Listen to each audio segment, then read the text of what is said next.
Stop making so much freaking a Bud Light. You're drinking a Bud Light right off the bat. Left over from the party, dude.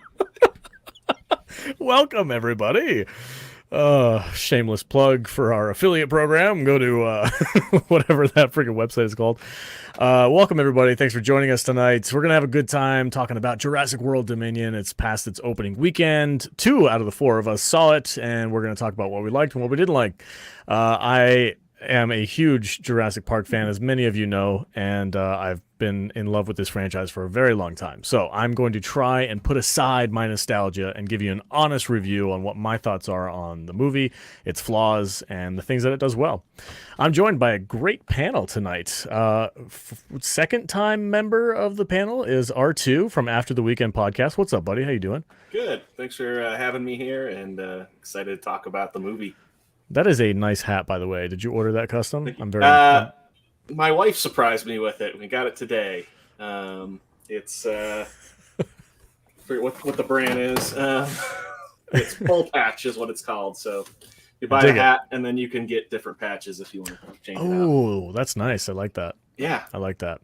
Also, here is RAR. T-Rexes are chickens. What's up? It's true. Someday, my friend, I'm going to show up to one of your shows actually having watched something that you want to talk about. Yeah. Actually, no, I probably won't. That'll probably never happen. It makes it less fun. Yeah, it really does. How many kids do dinosaurs chase? 0 kid. No, 1 kid. No, really? Yeah, just one? Yeah, just 1 kid. Well, no one wonder kid no wonder this movie sucks all around.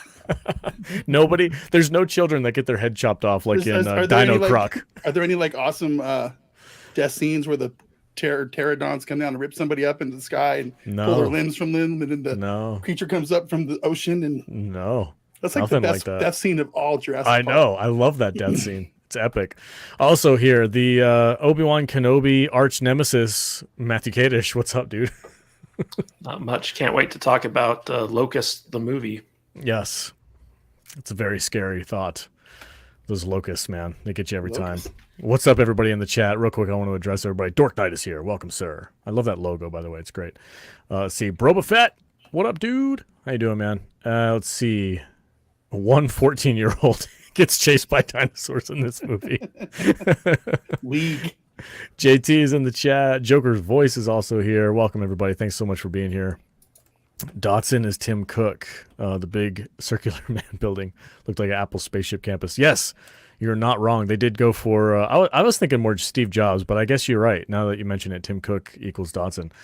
All right, so let's get into this. So you Kadish and Matt have not seen it, so it's just going to be me and R2 talking about our thoughts on it. I will say... I just want to go on record as saying that I hate every Jurassic movie except for the first one. Okay, that's fair. It is. Now, that is an all-time classic movie. It is. Probably one of the top 10 nerd movies of all time. But the Jurassic World movies are pretty insulting to my intelligence, so I try to avoid them. You are very smart. I'm a blue check mark. I don't know if you know this or not. You make things go. You make things go, my friend. You are so smart. Hey, if you guys ever fire me, I'm just going to head over to Force of Light. Those ladies appreciate me. Yeah. Well, you wouldn't last 3 weeks. 3 they'll weeks with them. They'll be texting us within a week. Guys, can you take it back? Please take it back. What's up with this guy? He's sending this 18 page documents from Word documents about how to do everything. It's ridiculous. Yeah. Yes, Broba. I tweeted out after I saw the movie that I said my message said that Jurassic Park remains the king of the franchise. It's never been dethroned, and he for some reason thought that I was saying that this new movie beats out the first, and it does not in any way, shape, or form. So I'm just gonna get the elephant out of the room. Is the movie good or not? No. A Colin Trevorrow movie not being good? Wow. Are you kidding? It's I am not. so impressed right now. It's Wow. It's Did so he break up with you? Is your boyfriend No, hey, listen. no longer returning your phone calls? Here's the thing. I had a blast. I had so much fun watching the movie. It was just complete action-packed, dinosaurs from start to finish. There was a lot of really great scenes, but the narrative in my brain when I'm watching this and being educated by people like Mr. Kadish over here on what makes a good movie. This doesn't really meet a lot of the tally marks for that because it's too overbloated. There's too much going on in this movie. They're trying to give us a satisfying plot line for the original characters while simultaneously giving us a plot line for the Jurassic World characters, and then the stories converge, and then we have our third act, which is just stuff on the screen like screaming at you. It's pretty freaking insanely fast paced, and it's stuffed to the gills with a bunch of different plots, and it's pretty intense. There's a lot of narrative leaps that you have to make just to I think they struggled with figuring out how to get characters from point A to point B, and they were just like, just make it happen, and they would just throw people in the situation. One of the worst cases of this, and this is going to be a heavy spoiler. This is going to be a heavy spoiler live stream, so I'm going to talk about everything here. Did anybody highlight this $2 from JT? Thank you, JT. Appreciate it, bud. Kadish, are you on the... wait, you have to read that. Oh, Kadish is the smartest man on Earth. Yes. Here's the thing about Super Chats, Alex. You have to highlight them, and you have to thank the people, and then read them. You can't just go, flash. Hold on. Ready? Boom. There's $2. Thanks, man. It was just because it was a compliment from me. He wanted to get off screen. Yeah, get that nonsense out of here. But no, I did have a lot of fun going. So, quick backstory for some of the people who might not know: Jurassic Park, the original from 1993, was the first movie that I ever saw in theaters. My father took me when I was about 5 years old, and I was scared out of my mind. And then after the movie ended, I looked at my dad and I was like, I got to go see that again. I loved it. And it was like, that's the thing. This franchise has sentimental value to me. I go with my dad after every release. For the first three, he took me, and then for these new ones, I took him. So it's kind of like a family tradition thing. So that's more or less why I had a good time, because I was with my father. What's up? Saying this one, you got to take your dad and your oldest boy. Yes, I got to take my oldest son. That's very special. Yeah, so there's three generations. So I had a good time watching this movie, but the movie fails on a lot of basic levels. I think there's just so much they were trying to cram into it that it was just too much for a 2.5-hour movie. It needed to be. I hate it when franchises do the 2-part finale, what is that, Mockingbird or whatever that movie is with that one chick where it's part 1 and part 2. I hate when franchises do that because it feels like a cash grab. But I honestly think for this to be a complete satisfying ending, they needed to make this movie into 2 because there's just too much going on. Isn't there talk about releasing the Trevorrow cut? Something like that. I would watch it if it's 3.5 hours long, and there's most of the issues that I have with this movie are the transitions and how characters get from one point to another. And I think if they cut those travel scenes and a little bit of that exposition dialogue out to cut the runtime, I think the movie genuinely, I think it could be better if they left that stuff in. I'm not sure why they don't do that. Nice to know Alex reads super chats like a board. Thank you. Broad. Thanks for the $2.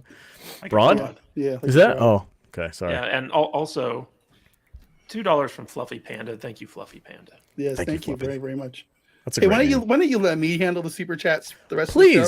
Please do. I'll be pseudo producer guy. Yes. Since I don't have a whole lot to say. I dub the super chatter. You probably won't get any more, but that's fine. Did I do that? No, yeah, Midnight's Edge. The biggest problem I had with it was the stuff that's carried over from the last film. That's everything. Real quick. That's the point of his comment. Yeah. It's actually funny because there's a storyline in this movie with Maisie, who's that little clone girl that we get introduced in Fallen Kingdom. And in the last movie, I remember when she came out as the character and they were like, oh, she's a clone and this and that. People didn't react well to that. That was a what the heck moment for a lot of people. And in this movie, they kind of did a little bit of a retcon and they kind of flushed that idea out a little bit more, which I think this movie fixes some of the issues that was brought up by Fallen Kingdom. So I'm kind of glad that they did that. Maisie's storyline makes a little bit more sense now in the context with this film rather than where we left off in the last one. So I think the fan backlash was taken seriously, and they were like, okay, we need to change this around a little bit. Another $2 from JT. Vader is better super chatter. Hey, R2. Hey, JT. R2, So, what is... Okay, go ahead. I was going to say, R2, what are your opening thoughts on this? Was it a good movie or not? Before we get to R2, though, I want to ask: did Sam Neill die in the first 10 minutes of the movie? No, and I do want to talk about the original trilogy characters after R2's done because I have a lot to say about that. So go ahead, R2. It's a good movie. It's not a great movie. Okay. Let's say Matt Vader was giving me grief earlier because he saw my little mini review on it, and apparently my face didn't match up with what I was saying. It was really funny. On Instagram, he's really praising the movie, but his face is telling a completely different No, it's story. on YouTube. It's not Instagram. It's YouTube. Oh, I thought it's a YouTube short. Okay. Yeah, it's a YouTube short. But I still enjoyed it. I do think it's a good movie, but I agree with you on it could have been a much tighter film. They definitely could have cut some things from it. And I do feel like they tried to shoehorn too much into this, almost to kind of fix the previous film. You know, like what didn't work there. And so that's what I didn't care for with it. But like I really liked all the characters. I loved seeing all the dinosaurs. We got a fair amount of different dinosaurs too, which I thought was great. Yeah. In this one. Did the velociraptors have wings or feathers? Nah. One did. Yeah. Did it? Yeah, there was one. There was one. So there's a line from Dr. Wu that says there's a couple of dinosaurs that they have been making currently that are exact genetic copies of the ones that were alive, 65 million years ago. So they look more accurate to like this, what we know dinosaurs look like now. And I like that. There's a lot that this movie does right. The Danielle Pena have feathers or wings? Who? Danielle Pena. Danielle Pena. Who's that? She's the dinosaur veterinarian for the second movie. Oh, that's Zia Rodriguez. Yeah. No, she didn't have wings. That doesn't make any sense. Anyway, how do you come up with that after you do the whole wait no thing? I don't understand. That was such a flat tire. It was ridiculous. I was just going off of what Vader said. Oh my god. 1 star. Yes, 1 star. Faye Valentine Joker. Yes, that was the actress. So I want to talk about the original characters that brought back. If you guys have been following this franchise as closely as I have, you may remember Colin Trevorrow saying something to the effect, this is paraphrasing, but like, I'm not going to bring the original characters back just as tokens of nostalgia, just to kill them off in the movie. Like I don't think it takes a rocket scientist to understand he's talking about his experience with the Star Wars fandom or with Lucasfilm, because he was attached to do episode 9. And when the man who will not be named made the 8th movie and he killed off Luke Skywalker, Colin Trevorrow was like, hey man, that's not how you do Star Wars. And he bailed and he just jumped off the franchise. Like, I'm not doing this anymore for creative differences. And I think he learned from that mistake with Lucasfilm and Disney, and is like, I'm not going to bring back Han Solo and kill him in episode 7, bring back Luke and kill him in episode 8, and then have Leia die in episode 9. He's like, I'm not going to do that to Alan, Ellie, and Malcolm. So in that way, I think they succeeded. They brought back these characters. Ellie gets her own story finally. So if you guys remember, The Lost World was a Ian Malcolm story. Jurassic Park 3 was an Alan Grant story, and in this movie, finally, Ellie gets like her own driving plot line where she is the one who's pushing the narrative forward. So I was happy to see that. As a fan of the franchise, I was happy to see Ellie Sattler get like her time in the spotlight, which was really cool. That's good. But the plot line has to do with locusts, which kind of came out of nowhere. So it's kind of bogus.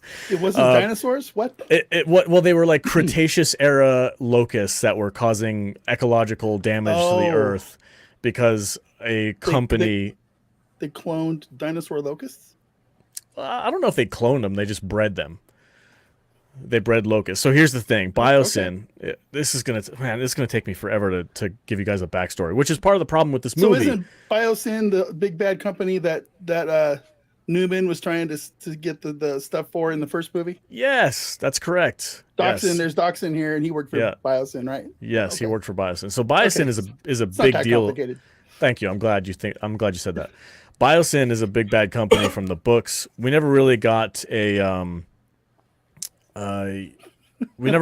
Biosin in the movies until now, so I was happy to see them. But anyway, they were creating these locusts that were causing a bunch of damage in the farmland, and it was weird because like the seeds that Biosin would sell the farmers were the only ones that were surviving this like locust plague. So it's like all this corporate greed stuff. It's very Michael Crichton. If you've read Michael Crichton books, they have this kind of like through line with like corporate greed and stuff. Michael Crichton, but bad. But rushed. It was Michael Crichton, but rushed. I think that's the biggest problem is they just tried to cram too much in this movie. But Ellie got her own spotlight, and I do like how they used Ian Malcolm. So if you guys remember from the first movie, his whole speech to Hammond, he's like, your scientists took the next step, and before you even knew it, and they're selling it. They're going to sell it. They're going to slap it on a plastic lunchbox. Like he was berating them for profiteering off of genetic manipulation and the possible destruction of the planet as we know it. And when we come into this movie, we find out that Ian Malcolm is now working for Biosin, which like goes directly against his whole character. And I was like watching this and I was like, no, they didn't. Did they just screw up? I'm like, did they just totally mess up Ian Malcolm? That's crazy. And then it's revealed like maybe a couple, halfway, 30 minutes, 40 minutes into the movie that he's actually working as a mole inside Biosin to take them down from the inside. So I was like, okay, that makes so much more sense. And I really liked how they kind of utilized that character. He had more to do than just be like a cameo like he was in the last one. So I was pretty happy with that. R2, would you agree with me on that? Am I in line? Yeah, no, I definitely would agree with you on that. Okay. I mean, yeah, when you kind of hear that he was working for him, it was like, really? That doesn't sound right. Yeah. But, you kind of find out otherwise somewhat quickly. Yep. So did they bring back Laura Dern's like daughter and husband in this movie? They mention them. So when the first scene where Alan Grant and Ellie Sattler get together, they start talking about their families and kind of catching up on things. And she's like, "Oh yeah, my kids are all older now. They're in college, yada yada." And Alan Grant's like, "What about Mark, your husband?" And they're divorced now, and that kind of like perks Alan's ears up, like, "Oh, you're single now." It was kind of funny. What about go ahead, finish your thought. I was just gonna say, the only thing that was a little bit of a downer for me is I don't feel like they utilized Alan Grant's character very well. He kind of got relegated to like comic relief / love interest for Ellie, and he only had like one real moment to shine, and the rest of it he was just kind of like a third wheel. And I felt like as a fan of this franchise, Alan Grant has always been like the man who has all the information, the man who's like has the plan. He's like the leader of the group, so to speak. And I felt like he kind of got pushed to the side in this movie, and he just kind of was like a bumbling fool. He's always been like an analog guy in a digital world. The first movie, he's like, "Oh, I hate computers," and he doesn't understand modern technology. Well, they like amp that up to the 10th level in this movie, and it kind of made him a little bit too goofy for my taste. I would have liked to have seen Alan Grant take a little bit more of a leadership role, at least at some point in the movie. And I don't feel like I got that very much. So was there no like buddy cop moment between Alan Grant and Chris? What's his name? Chris Pratt. Chris Pratt, yeah. Yeah. So once the two stories collide, about in the third act, that's when everybody starts working together. And there's a moment of recognition for the characters where they're like, "Oh yeah, I know who you are. You're Alan Grant. You're the guy who has done all this like research and scientific studies." And you're like, "Oh, you're Owen Grady. You're the guy who's been training raptors." And they kind of go on this little side quest throughout the third act where they have to go rescue the baby raptor and stuff like that. So there is a little bit of that moment, but there's so little time for them to focus on it that it just kind of passes by really quickly. What's up, Tom? Welcome to the show, man. Hey, how's it going? I seen since you only had a couple people who actually saw the film. Oh, maybe you wanted somebody else who saw the movie too. I appreciate that, Tom. Thank you so much, man. So what are your general thoughts on the movie? Is it terrible? Is everybody berating it? No, I share most of your feelings on the film for the most part. I agree that like they did try to clean up the mess of the last one. Mm-hmm. Not very well, but well enough, I guess. You said it was nice to see Laura Dern's character get a bit of a through line. Is it just me, or does she get to be worse of an actress every year? Like I've gotten to the point where she just can't act. Like I don't know what it is. She won an Oscar at some point early on, and I don't know why Really? That is. She won I think she won an Oscar for an HBO TV show a couple years ago. What it was. I don't remember what it was. It wasn't for Admiral Gender Studies? No, it wasn't for Admiral Gender Studies. Okay. But the upside here is she didn't carry that pro-feminist angle from the first film into this one, so that was kind of, because I'm like, crap. This movie, in my opinion, this movie was pretty much devoid of any kind of like modern There's politics. some moderate woke in it, but it's either been edited around and or just very not paid attention to. Yeah, because like it's hinted that the one chick is lesbian when she says I like redheads too, because I think she was out in the press talking about her character supposed to be gay. Yet there's no real inclination in the film that she is. Other than wasn't that Jurassic World 2 where she kind of like makes it clear she's gay? That was Zia. You're talking about a different character. Oh. There's a new character in this movie, which since Tom brought it up, I might as well talk about her. It's a character named Kayla, who is performed by DeWanda Wise. I was going to ask you if she was supposed to be Ian. No, it's not his daughter. It's not his daughter. I was thinking the same thing adopted too. daughter. Yeah, that would have been cool if it was. That would have been interesting. Which is funny because the actress that played his daughter has been at the last few premieres, but they've never actually brought her back into the film. So I don't know if she was in a bit that was cut out of one of the last ones or something or what. I was kind of waiting for her to be like John Arnold's daughter. Samuel Jackson's daughter from the first movie. Oh God, yeah. That would have been cool. But I mean, like, I was waiting for some connection there because she knew so much about dinosaurs on top of it. Well, what she is she works along with kind of like on the side with Biosin, but she doesn't work. I don't know if she works directly for them. She's like a black market smuggler. Yeah, she's like a black market dealer smuggler type character. Yeah, which I have to be honest with you guys. As far as like new characters go in this franchise, she's one of my favorite. I think she's bad. She's got some spunk. She's got an interesting backstory, and I think her character's ability to like dive into the underbelly of like black market trading dinosaurs and like globe trotting, I think that's like a prime example of like what they could do in the future now that like dinosaurs are all over the world and you could explore this world a little bit and get away from the park setting and get away from InGen and stuff like that. She is part of this problem with the film with having the only black characters becoming good Samaritans though. Can we talk about how shafted Owen Grady's partner from the first movie got in this movie? Yeah. Omar is the actor's name. He plays a character named Barry. If you guys remember him, he's the guy from the first movie who was helping Owen Grady train the raptors. And his scene, I'm going to set this up. So his scene in the first Jurassic World movie, he goes with Owen to go chase down the raptors. The raptors turn on them. He gets cornered and put into like this little foxhole, and he's sitting there cowering while the raptor's trying to eat him. And then Owen comes and saves him. Almost literally shot for shot, the same exact thing happens to him in this movie. And I was like, really? Is that the like? I felt so bad for the character. I'm like, this dude's a badass. He's working for the French Secret Service. Like, have him do something cool. It was such a bummer, man. I was like, man, he could have done anything, but they chose to literally rip off the same exact scenario from the first movie. And I was like, that's so stupid. Yeah, there's some of that. And overall, I thought the movie was enjoyable enough. But that was where my main problems with it were drawing. Are we doing spoilers? Is that a big deal? Or yeah, no, you can do spoilers. Okay. Like, the whole Maisie storyline. I wish they would have just dropped it. Honestly, like they should have just never acknowledged it again, gotten away from it. And my other issue with it is this feels like it'd be like a 6th movie in a 9-movie series. Like the part where you brought up like, 2-part finales. Yeah. Like, that's the thing is this feels like a movie that we'd be getting this storyline with the locusts and stuff where we've already had like 3 or 4 movies where they've learned to deal with dinosaurs on a global level. Because that's the problem with like the beginning is a lot of the stuff I wanted to see getting into this movie.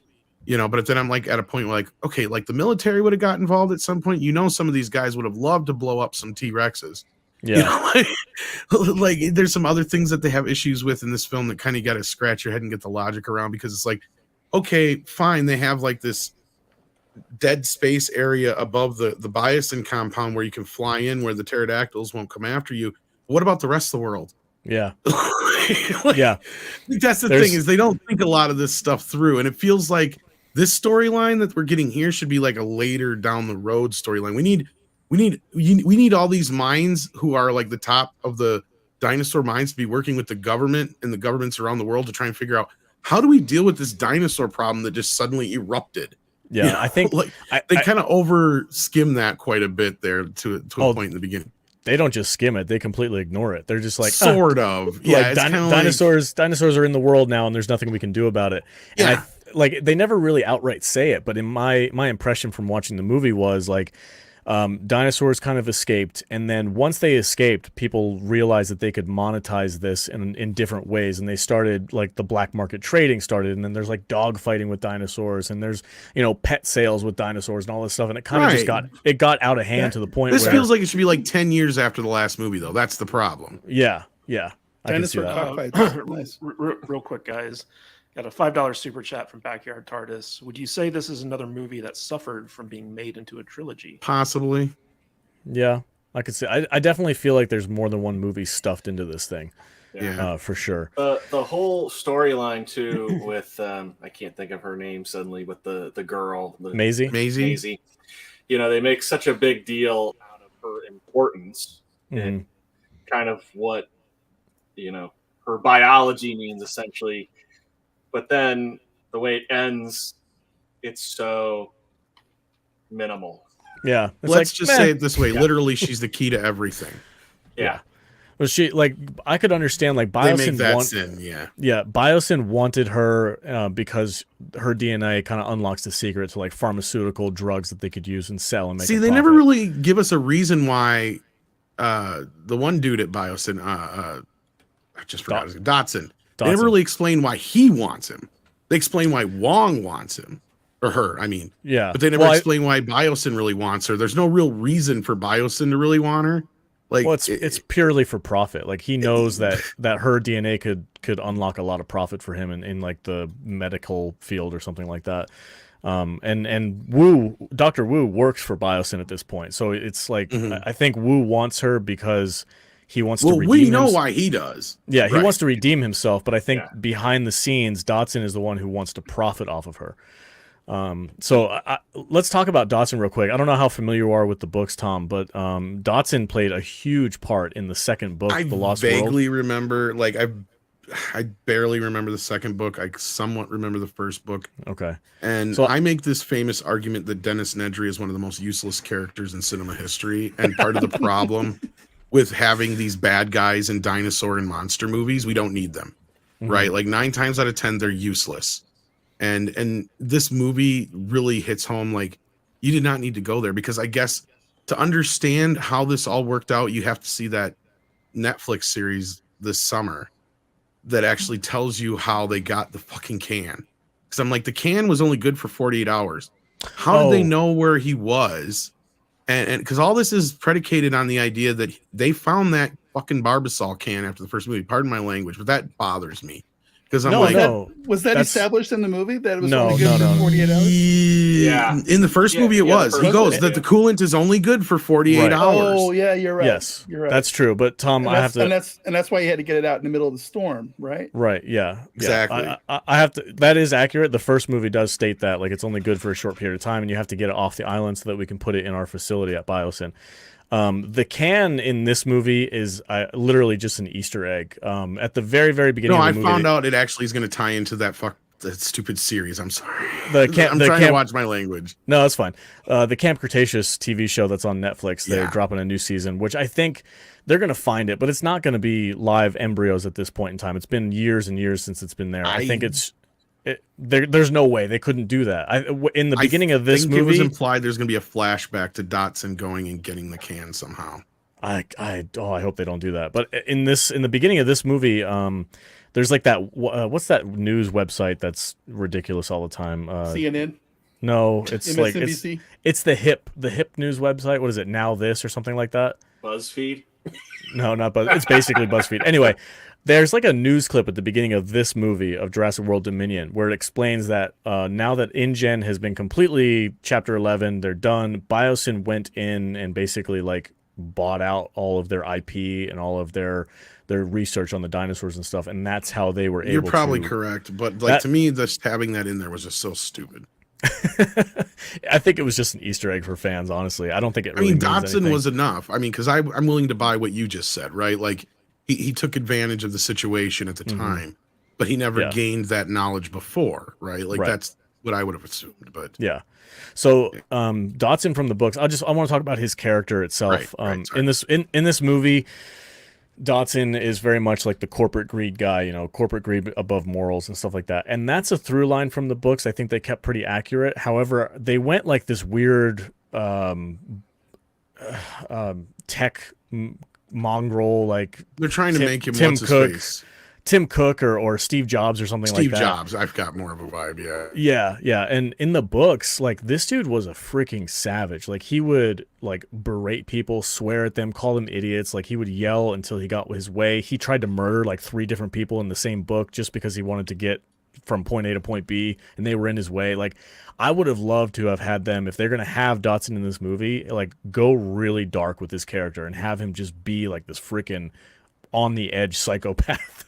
Like I would have really have liked that. Instead, we get this like socially awkward like tech guru type guy, and I was like, that seemed a little bit off to me. Real quick, from the very top of the chat, I missed this from Mr. JS Pena, $1.99.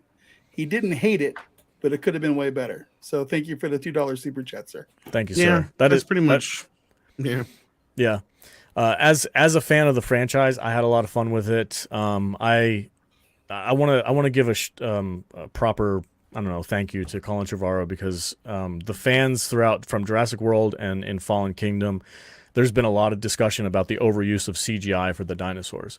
And I think Colin took that and took it well. He's never attacked any fans at all. I've never seen him say anything negative about the Jurassic Park fandom like some other industries do. But he's not a James Mangold. What? He's not a Lucasfilm employee, so he doesn't talk shit to his own people that he's trying to sell stuff to.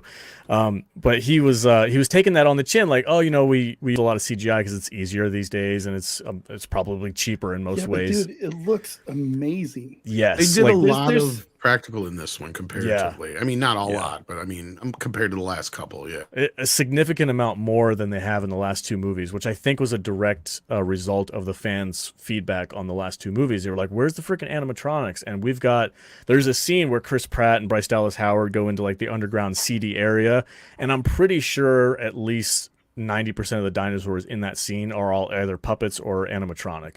And I was like thrilled to see that. It was so cool. And the new big bad dinosaur that we get introduced to in this movie, there was a full animatronic scene with that one that looked absolutely gorgeous. It was awesome. And the beauty of that is it's not some mutated thing. It's what you were saying before I come in here. It's that we get a couple of dinosaurs that are what they should genetically actually look like, and not the altered versions.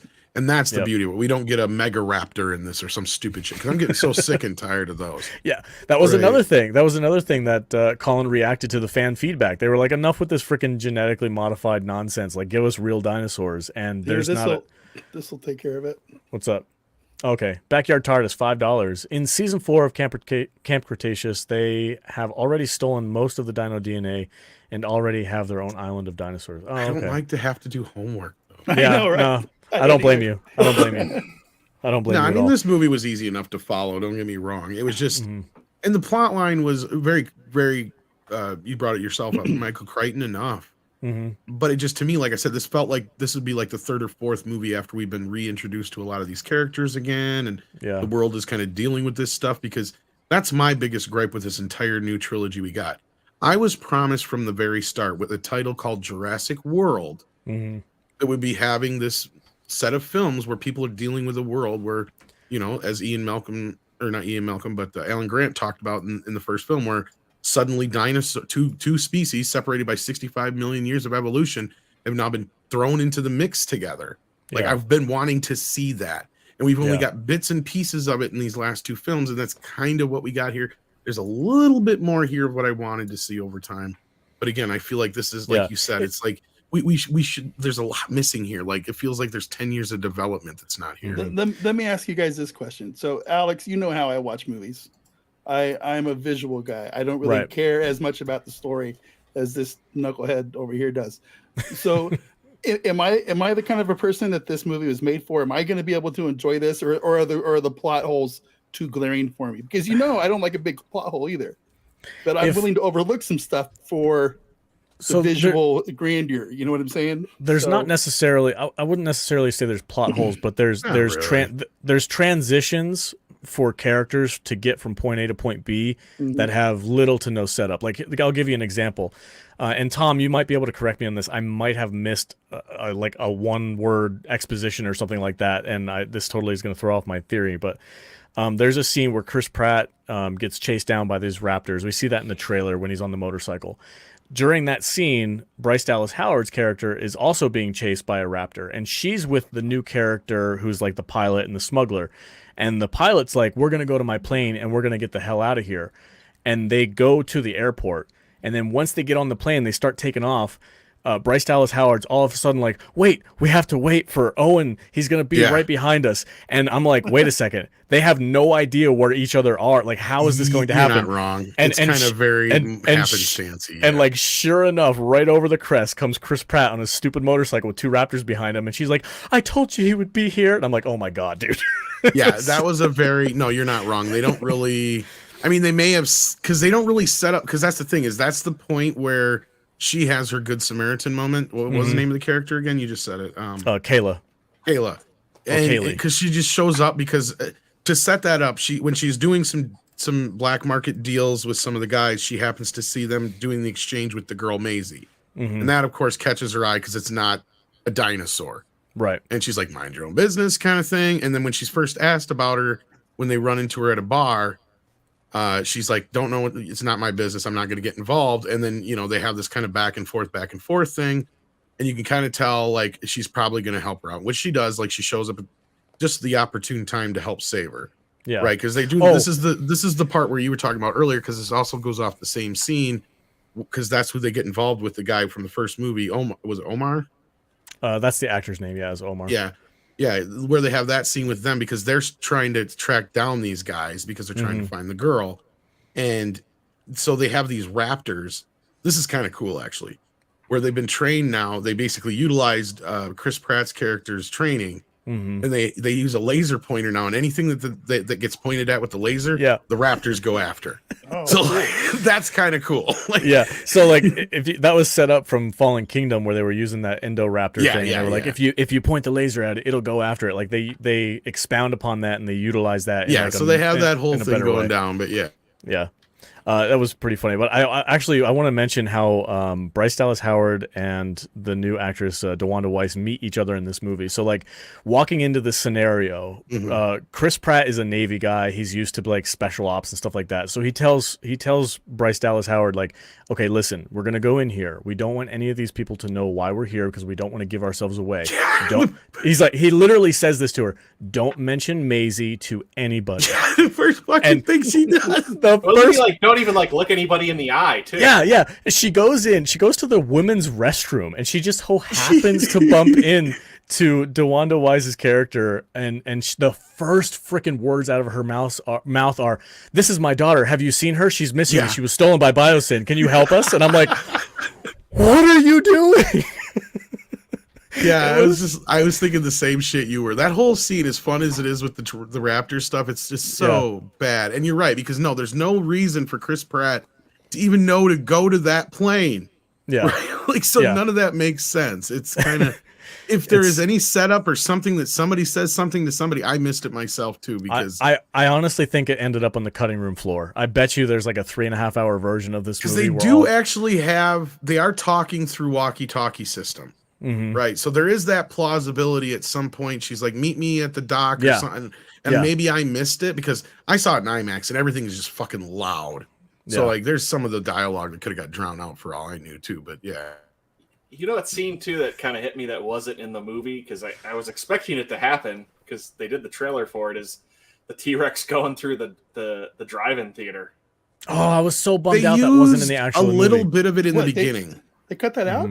Yeah, they used a little bit of it in the beginning when they threw the montage. Yeah, that's what kind of pissed me off too, is like they did a montage of some of the better shit you want to see. Yeah, like I would have loved to have seen that in full screen IMAX, have the T-Rex like rampaging through the drive-in theater and kind of have that be like the prologue to the actual movie. That would have been amazing. But they went for like this newsreel thing that talks about Biosin for like 5 minutes. They also showed that other thing they dropped with the campsite and some other things in there too. Yeah, I was thinking there was going to be more of that battle at the Black Rock or whatever. Yeah, no, they just threw that in the montage in the beginning.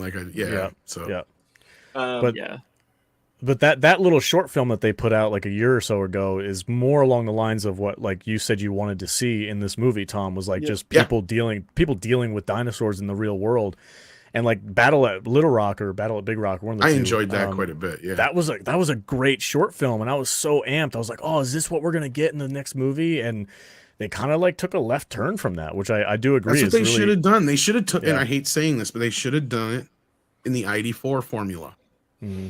You have the dinosaurs; they've taken over. You've got the government can't make up their mind because you've got one side who's saying, no, we got to protect the dinosaurs. You got the other side saying, no, send in the freaking military because they're destroying everything. And then that's where you bring in the brightest minds that have ever been a part of Jurassic Park to try and help solve this problem.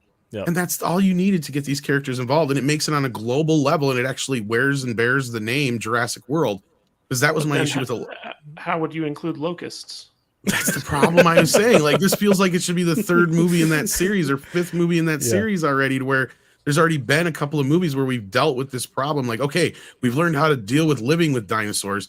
Then you introduce, okay, Biosin's this bad company. They're doing this, and they're using the locusts. And all, like, that would come in later, right? Like, that's what it feels like to me. That feels like a Mission Impossible meets kind of plot line, you know? Yeah, I honestly, like, I would expect the way I thought this was going to go is like these dinosaurs were going to start taking over the world. And like you said, the government doesn't know what to do. They start spreading. There's an underground market for them, so you can't get rid of them. I was thinking they were going to like honestly go the apocalyptic range and be like, oh, these dinosaurs in the world have now introduced like a new prehistoric disease. They kind of set that up, but not the way that you're thinking, right? Like the whole idea is that these locusts are going to basically cause the end of civilization as we know it, because they're eating the crops, which the animals eat, and all this other stuff. And like you said, and there's not going to be enough crops because not enough people are using the Biosin stuff yet. And so basically Wong, he says, we're all going to starve to death. Yeah. Like he brings that up very early on in the movie. Like, that's his whole point. And, you know, Dotson's like, well, I don't care because we have the only crops that work. So like, blah, blah, blah, blah. Yeah, real quick, I got to address this super chat. This is huge. $14.99 from Gasso from Down Under. What's up, man? Just popping into the show. I'm still alive. Seeing JP this weekend. Let's go, Salty Nerd Crew. Right on, man. I hope you have a great time, and I hope you enjoy it. Yeah, it was fun. Yeah, it's a fun popcorn film. If you're gonna break it down, it's got some issues for sure. I'm not gonna tell anybody that it's like a perfect film or anything like that. But I personally had a good time in the theater. I think it was well worth the price of admission to go see it, in my personal opinion. I'm still not haven't decided if I'm gonna wait for streaming. It was worth the IMAX 3D. I'll tell you that. Yeah, because I know these are the kind of movies that probably really should be viewed in the theater properly. You know what I mean? Even regardless if we have, theaters in our house. There's enough fun stuff. Yes, I could say that it's worth the $20 IMAX 3D ticket or a regular. The problem IMAX I have is we don't really have the old school, $1.50 movies anymore.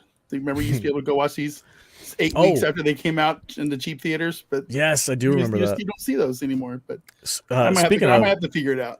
I wanted to bring this up to you guys because we're all here in Vegas, but Galaxy Theater is running all 3 Indiana Jones movies in the theater coming up in like mid-June to July. Because there are only 3.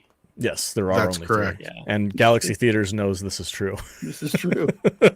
God bless Galaxy Theaters. They have that. Adam Baldwin confirmed that. Yeah. Multiple times. I have one more gripe that I want to get out there, and then I kind of want to talk about some of the things that I actually did enjoy about this movie. My last gripe for this movie is, funny enough, is the Raptor Blue, which is Owen's baby pet raptor. She's been the main raptor throughout all 3 of these movies. The plot revolves around her in the second movie, and by far, I don't know, and I don't understand how this happens, but by far, Blue's CGI for a raptor is the worst out of any of the She's kind movies. of an afterthought outside of the baby, really. Like, she's hardly there. Yeah, but I'm just saying, like, visually, when I watched it, I'm like, that's like your main raptor, and she doesn't look that great. Like, those raptors that chase them down in that city, those ones with the laser pointer, Those looked all right, they looked pretty good. I was like, oh, these look nice. Like, I don't understand why they couldn't. Like, her baby looked pretty good, but I think her baby was it was half the time practical. Yeah, it was a puppet half the time, which looked great. But I never understood why Blue is like the weakest part as far as the CGI and graphics go. Like she never really feels real and tangible. She always kind of feels flat to me. And I'm always like, I don't understand that. Like you have all this technology at your fingertips. Could it be that those in those shots, that was those snowy scenes, and maybe it's just the way the CGI stood out to you in those shots? It's very possible. It is very possible. But I just like. I mean, I didn't notice it as much, but I get what you're saying. Yeah, I look back at a movie like Jurassic Park 3, which is not like narratively is a disaster, but those raptors in that movie looked freaking top notch because they're all puppets and they're all Stan Winston's studio going at it and having fun. And I'm like, why don't we still do that? Because I will honestly say, I mean, I just said they were all right, but no, like for me, I'm not a big CGI fan to begin with. But I will say, out of all the latter films we've had here, this one does have the better special effects of all the last 3 films. Yeah. Like, especially some of the newer dinosaurs and some of the T-Rex fight scenes and all that kind of stuff. Like, some of the best stuff I've seen in a while. Mm-hmm. And it was pretty good, I thought. But so if you're going for the spectacle, it's definitely there. Yeah. So speaking of the spectacle, there's a couple of scenes I want to talk about that I really, really enjoyed.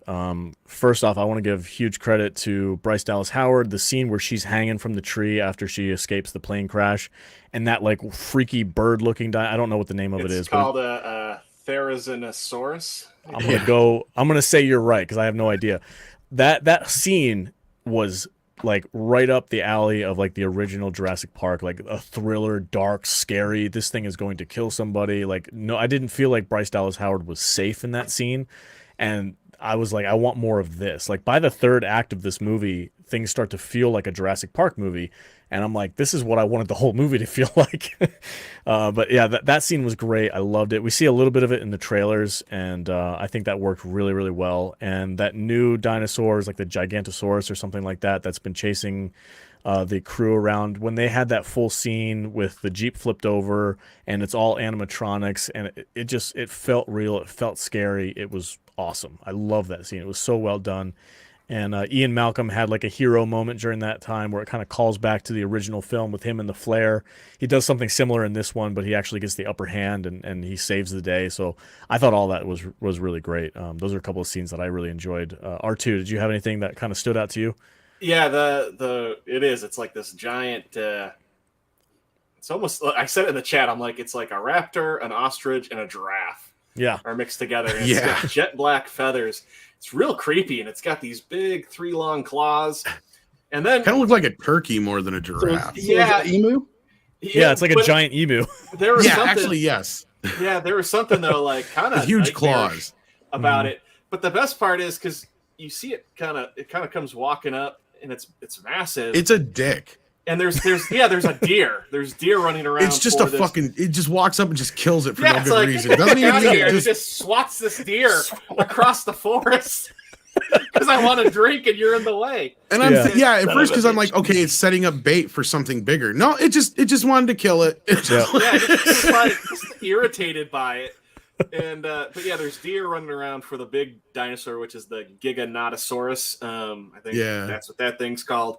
I just call it Gigantosaurus. Yeah, but and she hides in the water from it, but like it's even creepy too because it like follows her, and it almost seems like it knows she's there, and it like roars at her. But yeah, that thing was freaky. It was a good scene. It was a really good scene. I liked it. Cool. Tom, how about you? Is there anything that stood out to you as something really nice? Yeah, I loved the Turkeysaurus thingy. That thing was kind of a gas. Like, just its whole. I don't know if it's supposed to be like a full-on Cretaceous raptor or something like that, or what the hell it was. But it is a real dinosaur. That's my point. Yeah. It's one of the ones with full-on feathers and all that business, because he looks like an emu with just like huge razor blade claws on the end. If anybody knows how to pronounce this, I'd go right ahead, but I think that's the name of it. Therizinosaurus, I would imagine. Something like that. Yeah, that thing's pretty cool. And I love the little battle at the end with them 3 and how the team up goes. I did enjoy that scene, but there was a moment in there where I kind of rolled my eyes. I did too, but because they literally have the main T-Rex, Rexy, Roberta, from the first movie. She walks behind this like circular waterfall thing, and her silhouette makes the Jurassic Park logo, and it's supposed to be like this big triumphant moment, and I'm like, that's so cheesy. it kind of took me out of it. I felt like Deadpool should be there, be like, "Hey, bro, look at that. That's a Jurassic Park." I didn't know reference. that's a herbivore. Is it? They didn't really give you that impression, J.S. Pena, but I guess you learn something new every day. That's why I didn't eat the deer or anything. Oh, wow, that's interesting. So that just means it's a dick. Yeah, it's just a dick of an animal. But that scene was cool at the end, the big fight. This Jurassic World franchise always has like a big fight at the end of them for some reason. Was there any running in high heels? No. There was some times where I'm sitting there going, I get they've kind of allowed Bryce Dallas Howard to grow in this character, but she's still so out of place, like in that scene we were just talking about. Yeah, where it's like, why would they even let her be in this position? Well, when she gives away everything, that's her running in heels moment in the movie. Yeah, that's kind of it. Yeah, you're right. Exactly. Yeah, because at that point, that's the only point you're just like, they told you not to say a damn word to nobody, and you're going around. This is my daughter. Have you seen her? Yeah. Hey, did anybody see it? The Biosin kidnapped her. Yeah, the people that are funding this little illegal thing going on here. Yeah. I almost forgot. Another thing I have to make fun of, and I know I've been trying to be like, I'm going to talk about positive things, but there's another thing that really made me laugh in this movie is Chris Pratt's hand gesture thing. It's become self-aware at this point, and I'm watching it. He literally does it to Blue. So there's a scene in this movie where he does the hand gesture thing to Blue, which makes sense because Blue grew up with him. She understands his language. They're training together, stuff like that. And she gets pissed at him and like scratches at his hand, and it's like this break of trust. Yeah. And I'm like, oh, there's a perfect moment for a little bit of character growth from Owen Grady, and be like, you know what? I'm not gonna stick my hand in front of every dinosaur I see. And then throughout the rest of the movie, he sticks. That's all he does. It doesn't matter. It could be 4 stories tall. He's like sticking his hand. The dinosaur whisperer. I'm everywhere. He's like Crocodile Dundee, and he's like, he's doing that thing. It's ridiculous. And so has it turned into the Marvel superheroic pose when they land? Yes. When they land underneath? Okay. Yeah, kind of. And there's a scene where it goes full like nonsense, and they come across the little baby Blue, who's the young raptor, and Owen sticks his hand out, and then Maisie comes beside him and sticks her hand out, and then Alan Grant comes around the other side and sticks his hand out, and they're all doing the same gesture at the same time. That was another moment. It's so cheesy. That's funny. But out of that one scene, the first scene you were talking about, where there was a bit of a cool scene, and that is where Maisie's out there and Blue's about to attack her. Yeah. And Chris Pratt comes up and saves her ass at the last second. That was a pretty cool scene. Yeah, I liked that she was like, she's not going to hurt me, is she? And Owen Grady's like, of course she's going to kill you. Yeah, that's like, what's kind of still showing that she's an animal, right? Like, 'cause that was where the last couple movies is just like getting a little too like. Yeah, the baby raptor's name was Beta. Yeah, real quick, guys. Yeah, go ahead, Matt. God dang it, dude. Andre rule. This is what happens when you have too many cooks in the kitchen. We have the Andre rule. When I say Andre rule, that means he stops and then he lets me do it. Mm-hmm. That's a seasoned YouTuber right there. Would you like me to read it, guys? Yes, do your thing. $2 super chat from Dash Attack. I like all the scenes with Owen and Grant. I did. Yeah, Grant's great in this. Grant's and well, Jeff Goldblum's playing Jeff Goldblum, but I mean, let's be real. Like Ian Malcolm is the closest character to Jeff Goldblum in real life, anyway. Yeah, so like it just works for the character. He's a rock star in his own world for sure. But Grant's great in this. Yeah. Grant, I think early on, I kind of talked about this a little bit before you came on, Tom, but I felt like early on, Grant got kind of like relegated to like a third wheel and a little bit of comedic relief. And then once the two teams meet up in the third act, then things kind of go a little bit more naturally for him. And I like them when they're working together and they're kind of like talking about raptors and stuff like that. It was a good moment. It was good for fans. Well, they're kind of stumbling through trying to get Ellie and him back together. Mm-hmm. And that's where her acting doesn't help with the chemistry, but at least their chemistry is somewhat there still to where when they're playing off each other, she's okay. Yeah. Right. But yeah, you're right. Like once they get all together, they do this pair off thing. Mm-hmm. You have Bryce and Laura Dern go off Ellie on their thing. And those two, they just don't have the right kind of chemistry. And of course, Chris Pratt and Sam Neill. They have great chemistry together. Yeah. So like their stuff works. And then Jeff Goldblum goes off on his little thing too. But like you know, those parts are my favorite parts, right? Bringing back the original characters, and sure, they kind of feel shoehorned in at some spots here and there, but they managed to make all that work without being too convoluted.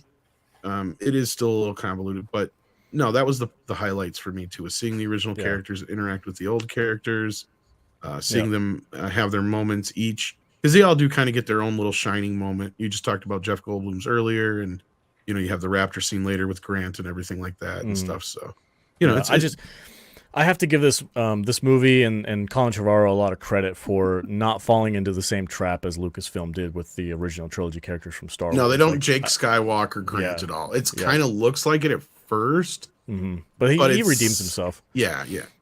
Once he get into that cave scene where he's with Maisie and Ellie, and he's kind of like leading the way through the caves. That was kind of Grant's moment of heroism, and he was kind of like leading the charge and stuff like that. But yeah, I don't think they disrespected any of the original characters in any way. In fact, I think they did Ian Malcolm really well, and like I said, Ellie got her own story, which was nice.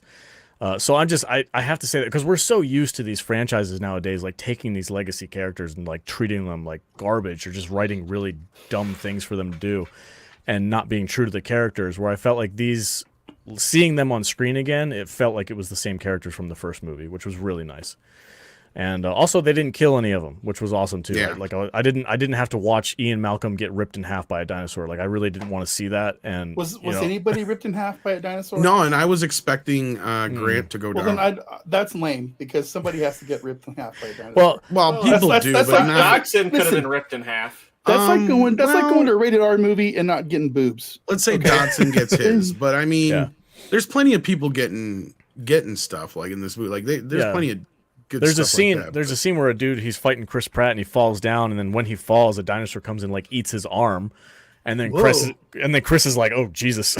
and then he runs away. There is some random guy in the middle of Malta who's just on his scooter and gets eaten by. Yeah, that was the best. Dinosaur. It's like, that was probably the best reaction in the theater. He just looks up and he just gets eaten. He's on his freaking stupid. That was during the motorcycle scene. Yeah, this was great because you had half the theater was going, "Oh my god!" like horrible, and then you had the other kid, like half of it was like kids and me and a few guys going, "Yeah!" Yes.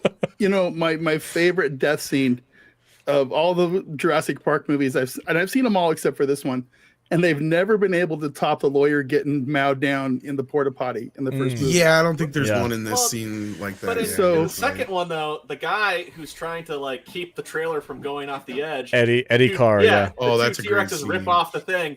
One grabs him, and then the other grabs him, and then they rip twist. him in half. Yeah, but I would probably put that at 3 behind the porta potty and the babysitter chick getting just destroyed in the first Jurassic World movie. But you know, here's the thing though. Like I've talked about this before. Colin listens to criticism and he actually takes it and he applies it to the next movie he makes. So when half the freaking people on Twitter were bitching that babysitter chick didn't deserve to die, he's like, okay. so he made sure in the next movie, everybody in Fallen Kingdom, everybody who died was like a super bad guy, and none of the good people died. And I was like, that's part of the good thing about it. It's like everybody's liable to get. Yes, they forget that people in these movies are fodder. Yeah, right? Like, you got to remember, most of these people are fodder. Usually when they to kill. There were a lot of like angles where they were like primed for like a dinosaur to reach out and grab somebody and pull them back and kill them. Like they're in the cavern. I kept waiting for that. Or even there's that scene when they're trying to get on the chopper and Dr. Wu shows up and it's all black behind him. I'm like, he's gonna get killed. Yeah, I mean, I kind of wanted a scene where like a big ass spider with a giant spider going through the park and just destroying everybody. that would be awesome in a Jurassic Park movie. Well, something like that. And they try to. I think the biggest problem is they don't have any of those really creepy scenes. Like, say, a great example is in the first movie, like the scene where Ellie's down there trying to turn the power back on. Yeah. They don't have a scene like they try to have a scene like that, and I'll get to that in a second. But like, you know, we've had these kind of scenes in each one of these movies where we feel like our characters are kind of trapped, and the closest we get is you got the characters trapped down in the sub-level, but there's too many people who are helping them behind the scenes, and this is where Good Samaritan number 2 comes in. Yeah. Hence, there goes all the possible, like, drama in the scene. And even though they add an extra layer there, you still have Ian Malkin to come and save the day. So it's like there's this every time there's this, oh, there might be not a chance of these guys. There's too easy of a way out of it. And I don't know if that bothered you, but I think that's one thing it is missing is that tension that the first few movies, especially the first two. Totally. Because the other scene I'm thinking of is when they're in the tall grass and those raptors are coming at them. Don't go into the long grass. Yeah. This is a great freaking super chat. $5 from Backyard Tardis. Dinosaurs have to check your Twitter profile now to make sure you're a jerk. That's right. That's right. Yeah, we can't eat him. He's not a jerk. Damn it. He's not a troll. Hey, Vader, you should play the Jurassic World Evolution games where you build your own park. And you can then just let the dinosaurs run loose and eat all of the visitors. I'm with Vader, though. We need some rampaging. For $1.49? Yeah. Yeah. The closest thing we got to a rampaging dinosaur was that motorcycle scene with Chris Pratt. Everything else, I think you're right. And this is what makes it like that first movie so special is like it set such a high bar for like tension and a thrill and a good story, and like nobody's been able to match that yet. And first off, the guy was a lawyer. Mm-hmm. Is everybody hates lawyers, and he died on the shitter, which is awesome. it was just an incredible scene. Yeah. Did any dinosaurs say Alan? No, thank God no dinosaurs talked in this movie. Not the mama. Yeah, exactly. Say man. daddy. So, not the mama. You guys are crazy. Alex doesn't know what we're talking about. I think it's that dinosaur TV show, right? With the puppets. Yeah. See, Brandy hates me. Yeah. It was like, wasn't it like a rip off of like Roseanne or something like that? It was kind of ish, but it was just more so. You would probably love that show. Somebody smoked a bunch of weed and did some mushrooms, and said, "Wait a minute, what if we did a show that was a sitcom, but it was dinosaurs?" It's the Honeymooners crossed with Roseanne. Yeah, dinosaurs. Let's do that. And here's the best part: when the show ends, it's the end of dinosaurs. It's when that's depressing as fuck. No, it's funny. Trust me. They have the little baby still, right? And they're like looking at the asteroid. Exactly. Yeah, it's like the most depressing ending for any show in history. I love Even it. makes MASH look like that's not nearly as depressing at all. That's our show for next year's Jurassic June. Oh yeah, we're just gonna review the whole finale. I tried. So for June, I usually try to do like a Jurassic June show on the podcast, and they were like, "All right, we'll go pick 3 dinosaur movies." I literally scoured the internet, and I couldn't find anything that was like past 1950s that was a decent dinosaur movie that wasn't part of the Jurassic franchise. So, in conclusion to this show we're doing tonight, I want to, now that the Jurassic franchise is kind of taking a breath. This is like the 6th and last film in the franchise. Isn't this supposed to be the last film? They're supposed to be the last one. Yeah. I want to see somebody else take up the mantle of like a good dinosaur movie. So I really hope to see it. In 20 years, Roundhead Johnson will make a. I got a pitch. Nunchuckosaurus. The T-Rex who learns how to use nunchucks. Yeah. Those little tiny arms. Exactly. You're getting it. It's a feel-good story. That would be awesome. Everybody makes fun of him. They're like, "You'll never be able to swing those nunchucks." Yeah. He's like, "You watch." He's handy capable. That's right. All right. Let's do some final thoughts here. R2, do you think people should go watch this movie in theaters? If you like Jurassic Park and Jurassic World, yes, I think you should go see it. If you didn't like any of those movies, then you'd hate this. Okay. Tom, how about you? Do you think people should go check this out? Yeah, I mean, it's worth the spectacle. Honestly, if you discount Jurassic World, since it's such a repeat of the first movie, this is technically the 3.4 best Jurassic film. Okay, cool. Because I mean, I know some people love Jurassic World, and some people like me are just like, it's the same movie as the first one. Yeah. Hey, I had to put like some salt aside for the fact that Biosin basically had another park, and that's where like the last act of this movie takes place.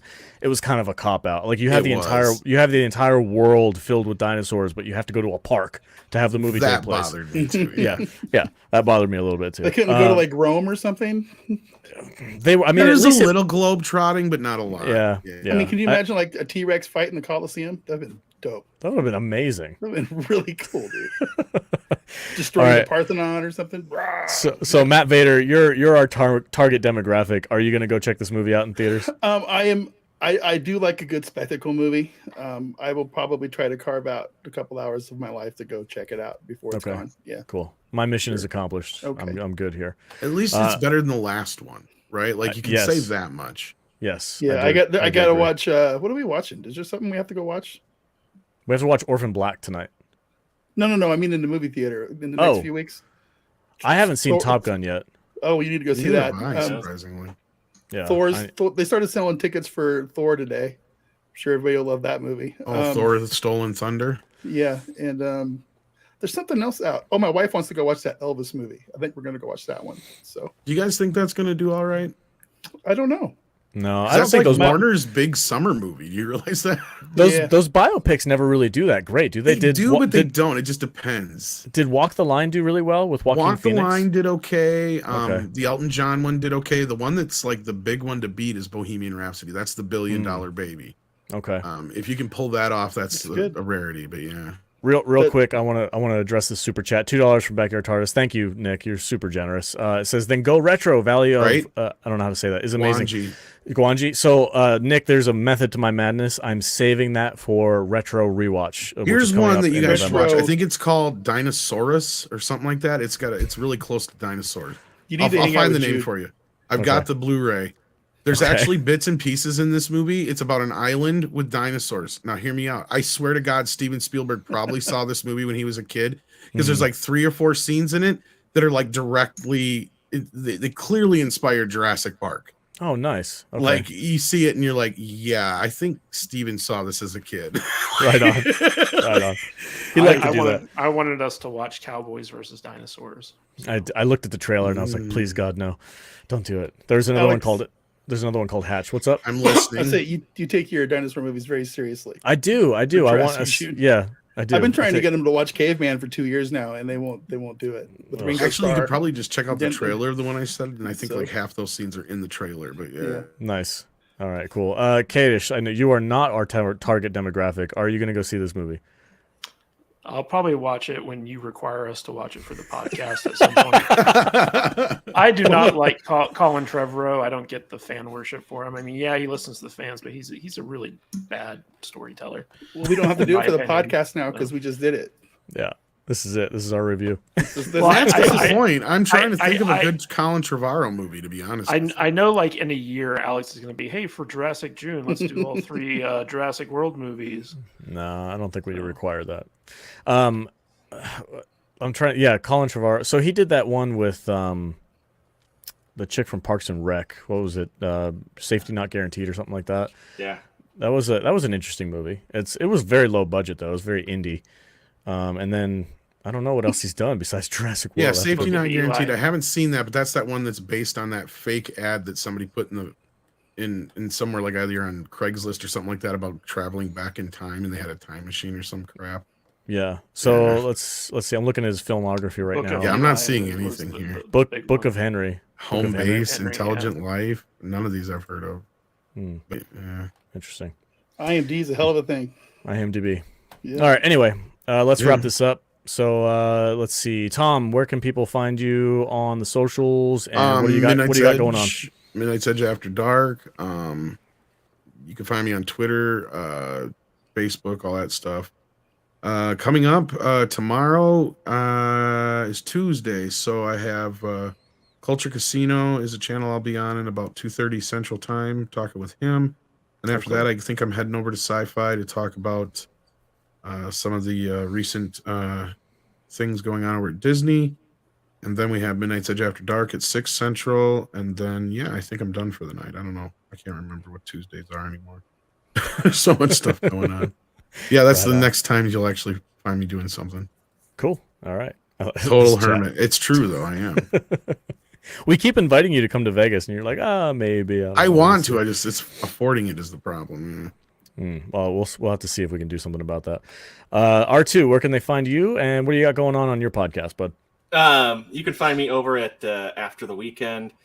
Just search it as all one word on YouTube. We stream on Monday nights. We just did Jurassic Park a couple hours ago on our channel. Next week, we're just going to be playing some video games. And then after that, on June, I want to say 27th, I think it is, we're going to be reviewing Dick Tracy. Oh, nice. Okay. Yeah. Right on. Cool. Kadish, what do you got going on? Are you going to do another Obi-Wan Kenobi breakdown pretty soon? Well, yeah. we're talking about it tomorrow as well, right?